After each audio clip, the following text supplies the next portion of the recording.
In this video I'm going to show you how to make professional industry standard midis and loop, which you can sew in loop kits and midi kits and just send out for placements, I guess. So yeah, let's get into it.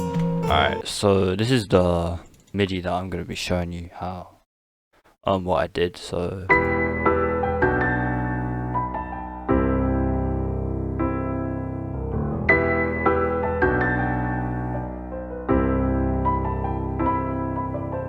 the first thing I'm gonna bring your attention to is that look how many octaves it covers. Okay, it's filling the full range. Okay, this one midi is filling basically the whole range of the piano before it starts sounding a bit not so nice. Okay, so here, this to, you know, down here, and above that you can't even hear it, and below that, yeah, it's just starting to get muddy, and it doesn't even go that far, at least in this VST, which is addictive keys, by the way.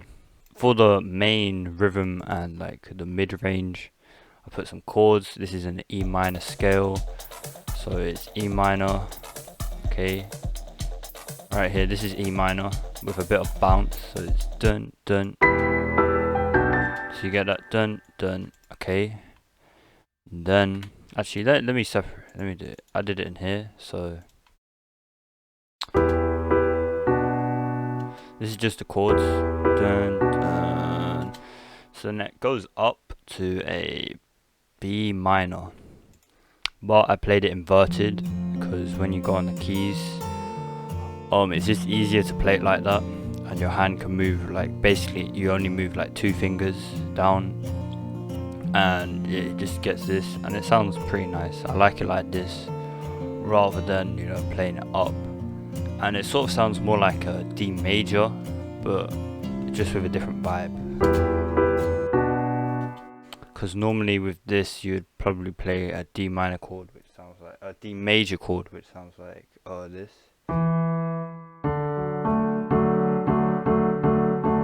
What we played up here. You know what I mean? Go from like here. Not like that. I played it wrong, but you get the picture. It'll go E, D, and then C, and that's like the rod wave chord progression, like the pain sort of stuff. But yeah, so what I did was just put it to B, so it sort of still goes down. You see this downward motion, but it's just a different chord to what you would usually hear, so it's just a bit of variation. And then I go down to C and repeat it here again, but only the bottom notes and not the top note, and it just makes it sound a little bit different. Let's play it for you.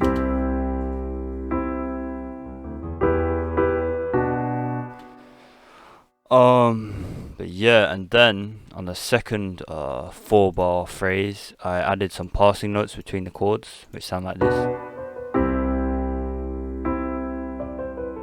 Okay, and that sounds cool. And then the last thing I did with the chords was just add root notes. So this is just the root notes for the chords. So as you can see, it goes E, B, C, and then these are passing notes. So it goes C, D, and E, and then it starts back on E. Just to, you know, give more rhythm and give more drive to the melody, because it does sound a little bit empty here, especially because there's no passing notes here, which I put here on the other 4-bar, and that's why I didn't put them there. Okay, and just drives it back up to the, you know, the root of E. Yeah, it just sounds cool, man. Just do whatever sounds cool to you. And then what I did was actually play a top melody on top of the chords, which sounds like this.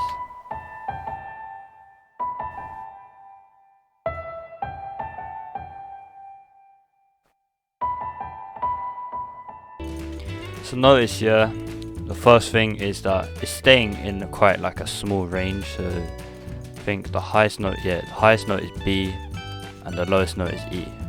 So this is the range that it's playing in. Okay, very small range, less than an octave. Just playing the notes repeating them a lot. So as you can see, B and then A, and then B and then back to A and then G. So it's basically playing the same melody or the same notes just in different rhythms. And that keeps it catchy, keeps it simple, you know. It makes it easier for the listener to remember it in their head, which, you know, a catchy melody is just basically how you make a hit song. Okay, and most people aren't musically trained, so the simpler it is, the easier it is for them to remember, and the easier it is for them to be like, oh, okay, let me go listen to that song's hard. Alright, so the next thing is the space. So in music, there's a note for space, like space is a gap, a rest for every, you know, note, every different note there is, not like A, B, C, D, E, but like musical rhythm notes. So that shows you that space is important. Alright, so that's why you should use space in your melodies and in your drums and in your beats and in your compositions, whatever you're doing, man. So look here, space, space, space, and you know, there's space towards the end, but it sort of builds up and then back down, you know. Leaving space is very important, you know. It builds tension, it makes the other melodies hit harder because there was nothing before it to compare it to, you know. So it can just go in and just be better. So yeah, you should definitely think about it. I think it definitely makes like a rest, make your melodies have more impact and the notes you're playing more important because there's less of them. So yeah, that's why. And then I just added another like sort of repeating melody just for like the main catchy thing in the loop or the MIDI. This is like the lead, and then this is more like the counter melody for the chords. But anyway, let's play this. This isn't a horn, by the way, like orchestral horns.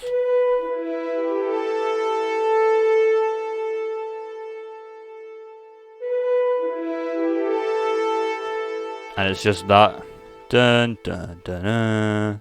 And it's very easy to remember, very catchy, you know. You can just get that in your head, easy peasy.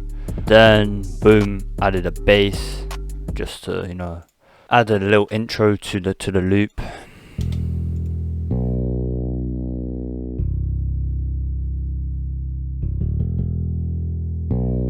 And that is basically, I just copied the what do you call it, the root notes of the chords, this, and just played it in a bass sound from expand, fretless bass. Alright, and then the full MIDI all together. This is all the patterns copied into one piano. It sounds like this.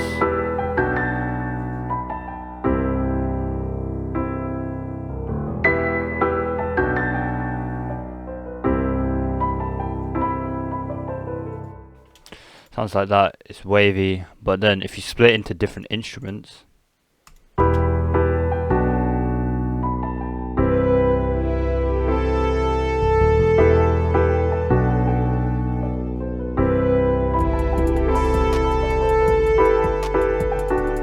one thing I did notice is I actually made a mistake whilst copying and pasting it into the MIDI. This was at the front.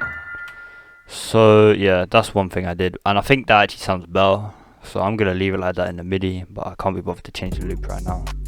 But yeah, that's how you make MIDIs. So what I do is I get the loop, that's cool, that's hard. Then what I do is press plus on my keyboard. You can just press here and just add a new pattern, and what you do is you just do that, solo it, and you go to your first sound and be like, okay, control A, control C, and then go into this pattern, go into the piano or whatever sound you want. And what you do is just press control V and it's in there, and then you just repeat it for this. So you like control A, control C, quickly double click in there, and then boom, cool. And then you're like this, control A, control C, whoops, control V, and then I'm actually going to move it here just so you can get the real representation. And I actually pitched this up an octave because I feel like it was too muddy down here, but with it on the horns it was okay. but in this piano it just didn't sound right, so I just pitched it up. For the MIDI, this is what you'd send in like a MIDI kit to people.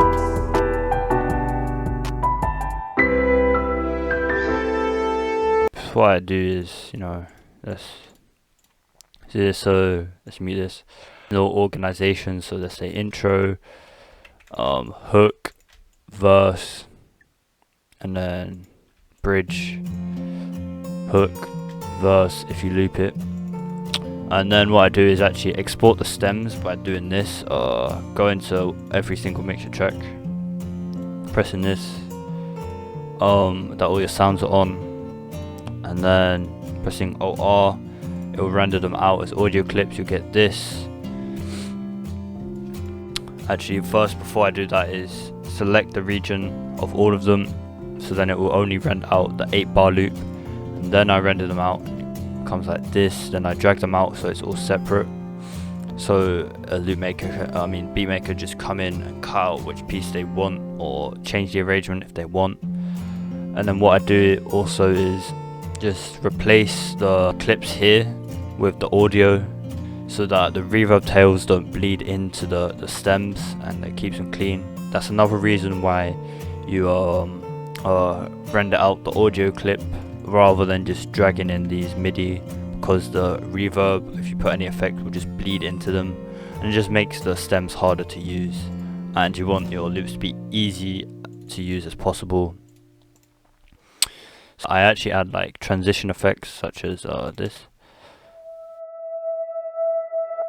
and then, you know, and little pad effects, and this, and it just adds some more variation into the loop, adds a little bit more interest, you know, little subtle differences which you probably won't even hear, but it's just cool to add, I guess. And then I render everything out, and then boom, you get this. And I pitch it, and then I pitch it to whatever, so I pitch it down 2, which will make it in D minor, which is just a more emotional key. Then I render that out again, and boom, you get this. And I open it up in Edison right here. And then what you do is you press this to normalize it, and then right click this and right click that, which will basically just declick the either side, so that yeah, there's no harsh clipping at the either end. Then you right click here, and you just put your name, put the name here as well, and then put your Instagram or whatever, your contact details in there, just to make it so it's harder for people to steal your loops. And yeah, man, that's how you make industry standard loops, midis, everything like that. So thank you for watching. Don't forget to like and subscribe if you want to see more videos like this. Yeah, appreciate you guys.